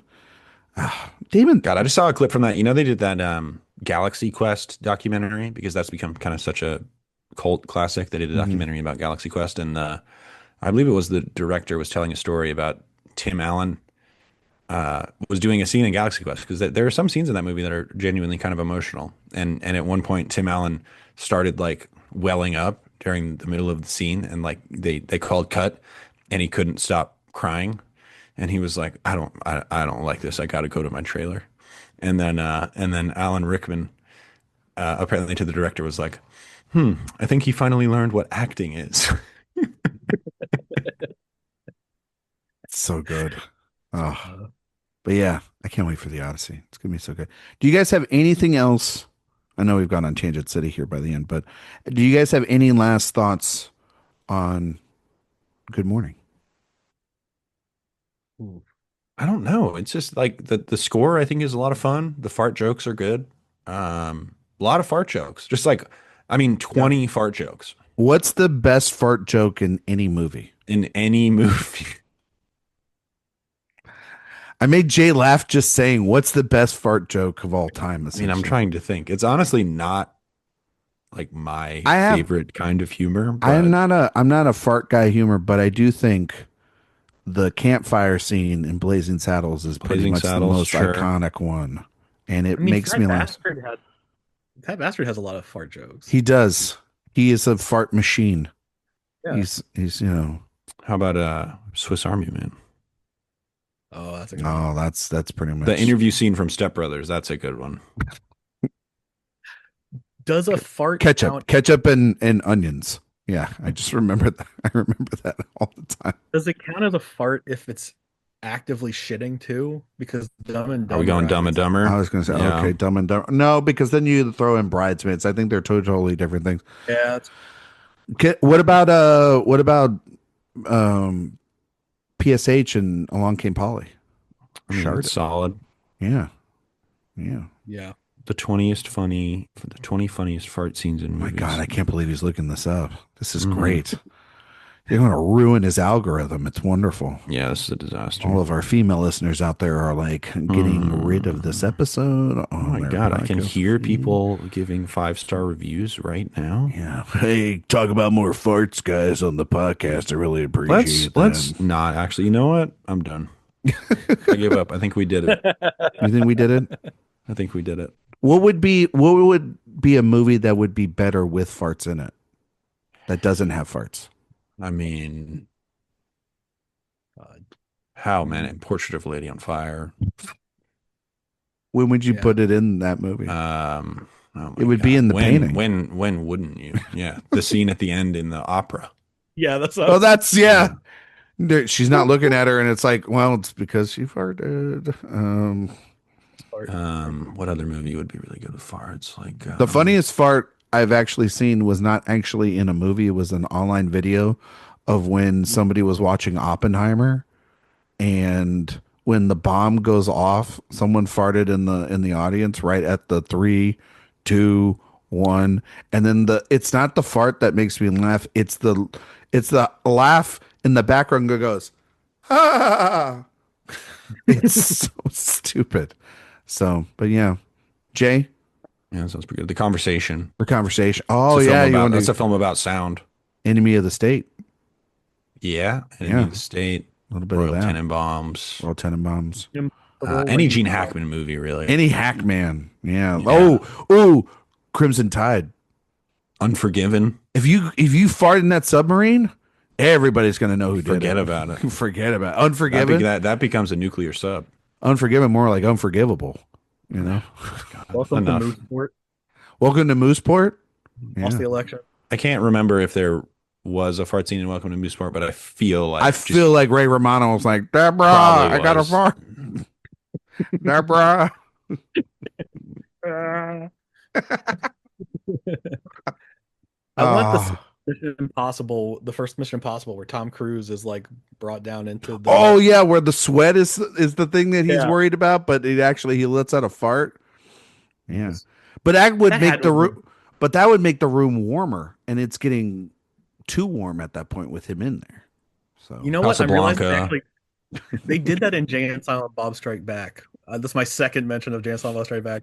Hell yeah. But they do a whole like entrapment sequence through the lasers, and they're really Mm, quiet. And then there's a big old fart. That might be my pick. I'm thinking Ocean's 11. All the Except, President's Men,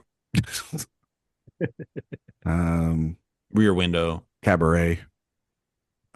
Starts, Liza's on that stage. Just, you know, Yep. we're, Definitely. we're really killing it on this show. Absolutely. All right.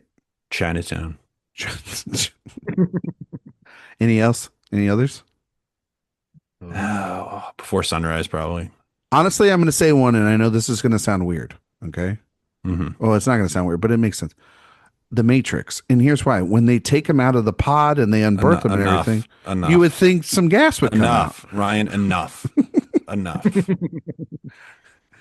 It was enough because it was a way good guess, wasn't it, buddy? Enough. That is plenty. You've What's never enough? farted before. What? It's like, What was that? when he wakes up, they're like, "You've actually never farted before." That's the first time you breathe. What about like City Lights, like a silent movie? It was just on the card. Yeah. I mean, Yeah, Ryan's doing a nice little Chaplin Chaplin. physical comedy thing for the listeners out there. He's doing a good job. in I Was Born But there are no fart jokes, and I think that's why it's not as good. Because Yeah. Wow, silent farts. that's true. Yeah. Tar. I don't know how she farts. 2001. In the bed. Yeah. Zone of interest. Paths of Glory. Have some glory. Yeah. Well, any war movie could really just have a poop. That's actually it. Yeah. Actually, could it would be Yeah. valid. Yeah, Valid, in like that Saving environment. Private Ryan. Then Red Line. What would a Malik fart be like, Jay? Would never happen. Well, that's probably like what half the scenes in Night of Cups. Everyone their faces yes. or expressions are just from a fart. Yeah. Some people would say Song to Song is one giant silent fart. Not me though. Great movie. No. Some people say that about To the Wonder. Yeah, idiots. They're wrong. Do. Fools do. Ross, you a Malik guy? Oh yeah. Okay. I like to think when the wheat is like wafting in the movie, like it's not wind. That's right. That's right. Wind. It's a fart. What is Yeah. wind but nature's In the fart? hidden life, more like a hidden fart. You know? Father, I think of you, and I think of your fart. God, this Always. how did this become our crassest episode we've ever done? Jay, Yeah, man. before we get out of here, get literally canceled for this. Um, we're going to test your award season knowledge based on the film we just reviewed. Good morning. Sure. In this segment, we call It's an Honor to Get Nominated. Now, Jay, we've been doing this, and it's been really tough, to do it because Really hard with Ozu. really hard with those Movies were released back then. Yeah. So this, Jay, was this nominated for anything? I'm gonna guess no. Okay, it wasn't. It came out in the year 1959. So this would be the 1960 Oscars. The Ben-Hur Oscars. Yes. Ben who? Ben Her. Yeah. As they say in Arrested Development. Her? God, that's one of my favorite. Anytime they mention Anne on that show. Yes, it's the year of Ben-Hur, Anatomy of a Murder, Diary of Anne Frank, The Nun's Story, Room at the Top. 5 films, all equally could deserve a fart. Seen it. I'm not going to. The only 2 of those I've seen are Ben-Hur and Anatomy of a Murder. Anatomy of a Murder, great film. Mhm. Ross, Oh yeah. have you Very seen those movies? Diary of Anne I've Frank, seen- Nun's Story. I've seen 3. the I've top. seen Anatomy of a Murder, Diary of Anne Frank. You can't have a fart in Anne Frank because that's just gonna. I mean, That's going to give it away. yeah. Yeah. Anatomy of Murder. I mean, you're in a courtroom, fart it up in there. It's hot probably in there. Yeah. Yeah, for sure. Lots of stress. That's our best episode. Lots of stress. Yeah. And stress indeed. Ross has done one podcast, and it's the greatest podcast of all time. Honestly, here for it. My brain You're killing it, Ross. Don't let Jay tell you otherwise. He's such a negative Nancy, as they like No. to say out there. Just generally with you, enough. Broadly speaking. um, Man, would you Ben-Hur guys? won freaking everything. Yeah. So did Charlton Heston. He got it. He had to smell like a fart, right? Charlton Heston. Probably smelled like a damn dirty ape. You take it out of my cold dead hands. Um, would you guys have nominated this movie Good Morning in any category? I mean, it's so hard to do these going back that far because I haven't seen all these movies, but put it in pick. Why not? Yeah, I'm sure it's probably better than the Nun's Story or whatever the hell that thing is. Fred Zinnemann. I mean, he made some good movies. I mean, Yeah. this was a pretty good year for the screenplay category because you have 400 Blows, North by Northwest, Wild Strawberries. Like, Mm, throw it in there. I do love a Pillow wild. Talk one, which I do love a wild strawberry. Those are my favorite kind of strawberries. Jay, I don't think Ben-Hur is that good. Jay, do you got a favorite fruit? Peach. Mm, okay. I get my Peach. peaches down in Georgia. Well, there you go. Yeah. Ross, what about you? Love a peach. Favorite kind of I fruit? get a strawberry. I'm more of a Strawberry raspberry. for sure. I'm more of a raspberry guy myself. Interesting. Got a little bite to it. You know, little raspberry. No, I love a strawberry or a peach. Those are the correct answers. You know what one I'm not like the biggest fan of is a raspberry. I'm not like 'cause there's too Oh. it is too many seeds in it. You know what I love? A plum. Oh, I love a cold plum. You never get a plum. You never get them right, you know? Yeah, or a Cold plum. mango. Yeah. I love cantaloupe.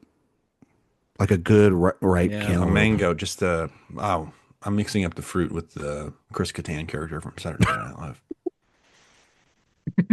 We're at that point of the show, I think, folks. We're both going off the rails. Um, Mr. Peepers, that was a farter. That was Yeah. a good farter. that was a good farter, that's for sure. The 400 blows. That's just it's in the title. Again, enough. Plenty. That's plenty. Ross, thank you so much for coming on and doing this show, this really dumb show that we do every single week.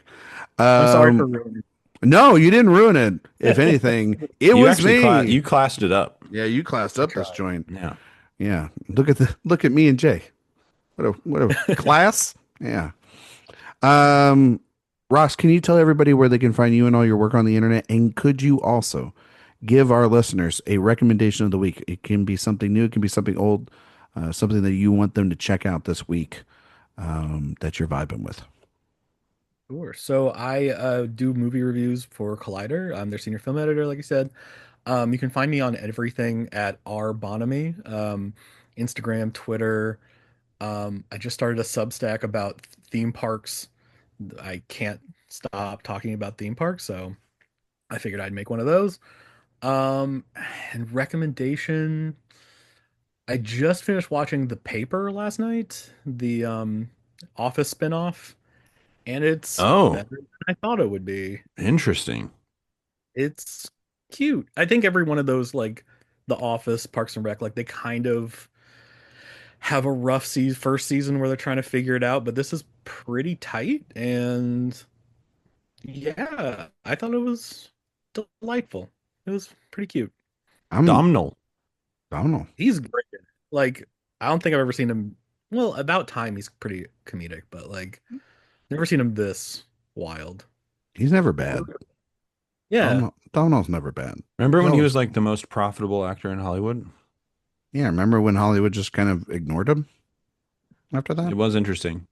Nepo Yeah. baby. Yeah, but a good one. One of our good Nepo babies. I mean, like he did Harry Potter, Star Wars. I feel like there was another big thing he was in. Did something else. Can't remember. now he's I in don't know. this universe. He was in Peter Rabbit. There you go. That's a big cinematic. That's what I universe. meant. The Peter Rabbit. Actually, there was a sequel. So he was in two Peter Rabbits. That the So was paper Margot is Robbie. so yeah. So is Margot Robbie, He's a- and she's also in About Time. She's the Echo- Yeah, girl. that's true. She's Echo Valley. she's the girl Who's that that he like, Got away. yeah, the one that got away, but he's, his first crush. And then Hold on, hold on, hold on. and then he's like Rachel McAdams. Yeah. Julianne Moore, Sydney Sweeney movie. Y'all seen this one? Yeah, it's terrible. You've seen it? Look, It's on Apple. Echo Valley? Yeah, it's bad. I bet it's good. Well, you're a big Sweeney guy. I love Sydney Sweeney. I think she's such a talent. You couldn't get through that with a straight face. She would have been great with Ozu. Just saying. The paper is streaming on Peacock, if I'm not mistaken. Jay? Yeah, it's in or early September. Yeah. Early September. Jay, same drill. Yeah.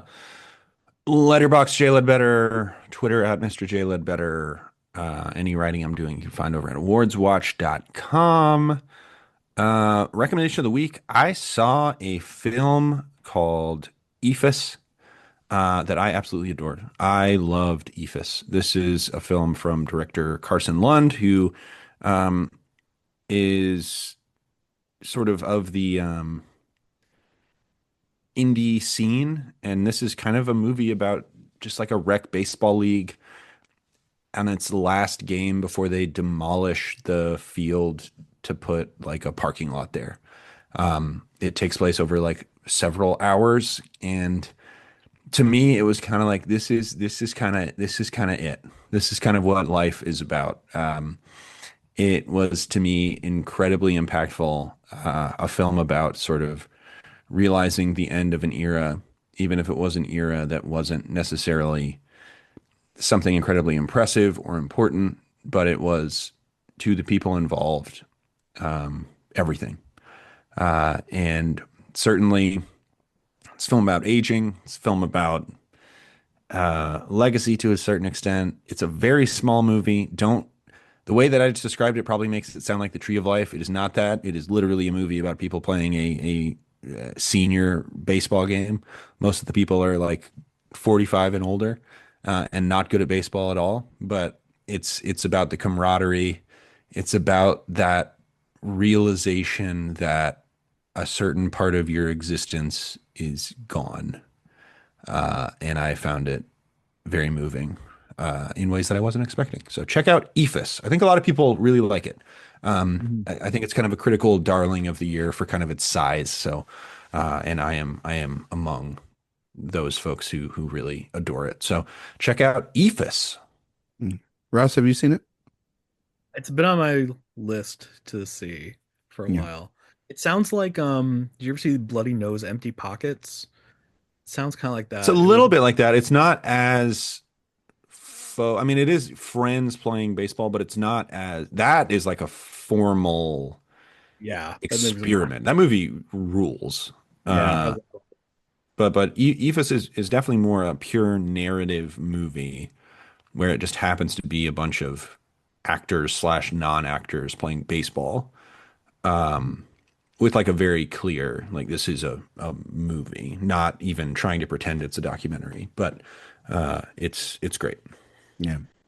One that has escaped me. I had like multiple chances to see it last year at the fall festivals, and I just never got to it. And then I've had like 2 or 3 chances again to see it this year, and I haven't seen it. So I need to put it on the list. Put that movie on my list and watch it. Well, you can find me on Twitter, Instagram, Letterboxd, Blue Sky, Ryan McQuade 77. You can find all my work at awardswatch.com. If you like podcasts, we do the main show on Mondays. That's when that releases, because this one releases on Thursdays. iTunes, Spotify, 5-star reviews, greatly appreciated. While you're over on the website, please sign up for the newsletter.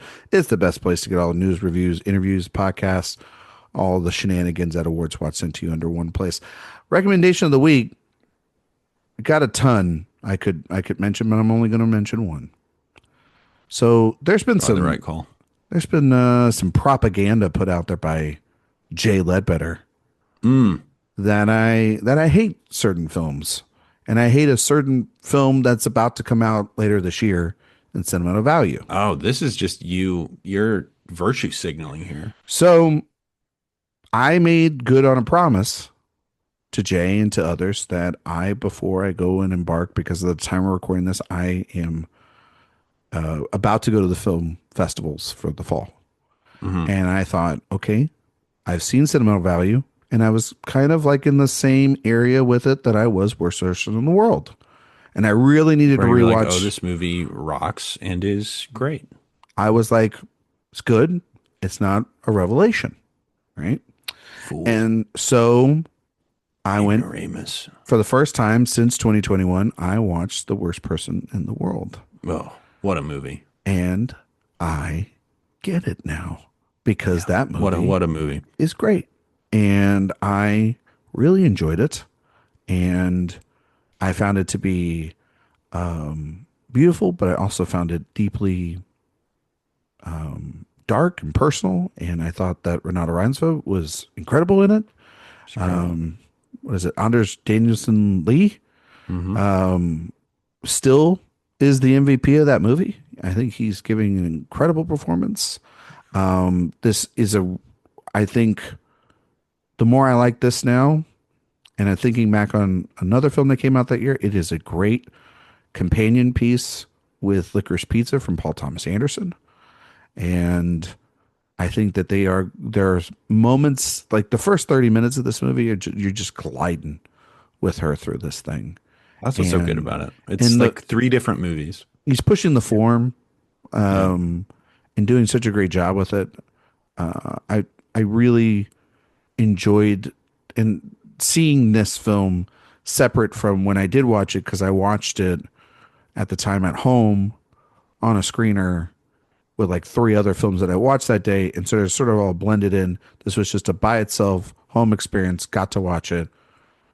Really, really enjoyed it, and I'm looking forward to seeing Sentimental Value again and seeing if that grows now with the reappreciation of this, and also not being at a festival and seeing that movie at 9:30 at night, which sometimes seeing a movie at 9:30 at night can hurt. Same thing happened last year with Nickel Boys for me. I saw that movie at like 9:45 at Telluride, and that's not a movie you want to see it Sometimes the late at film night. festivals like inflate the rating, and sometimes it's like this was It not the right hurts. environment No, it hurts. to watch the movie. Yeah. No, and then I watched it at a press screening like a month later, Nickel Boys, and it was like at a noon press screening, and it was so much better because I was like, okay, I've had food, I have a coffee in me, I have regular sleep, and now I can That's what that enjoy movie this needs. movie. Everybody should have a coffee before they see Nickel Boys. No, honestly, you really should. I'm not That's movie rules it beyond does rule, but like compare. you shouldn't be lacking energy because you No, need to no, pay for sure. attention to that movie. It's a It's a movie that demands your attention. Yes, and so you need to give it the right amount of respect it deserves. And I don't think, particularly Telluride did a great job at putting Conclave at the 6:30, and That's that honestly movie probably not a movie you should see at altitude. You're probably just lightheaded. probably, Yeah. yeah. I just don't think that's a 9:45 movie you're putting on. I think that that's an You had the afternoon bends. screening.